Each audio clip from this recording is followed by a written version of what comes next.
Today I am talking about something special about these stocks. These stocks traded at this moment $122. These stocks give us in the last 5 days more than 2% return. These stocks give us in the last 1 month as it is return. In the last 6 months these stocks give us 43% positive return. That means these stocks gain market valuation 43% in the last 6 months. In the last year to date 61% these stocks gain market valuation. In the last 1 year these stocks gain 73% market valuation.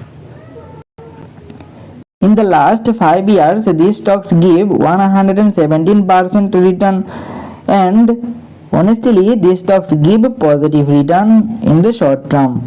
In the last 5 years these stocks give always positive return. Here you can see constant compounder stocks. Okay, in the last whole return these stocks give almost 3 lakh % return. Okay, that means 3000x return these stocks give to investor. In case if you invest $1 from starting, that means your money will become $3000. Okay, you are understand. What do you think about these stocks? Please comment below. And always do your own research before investing. Follow for more US stocks breakdown.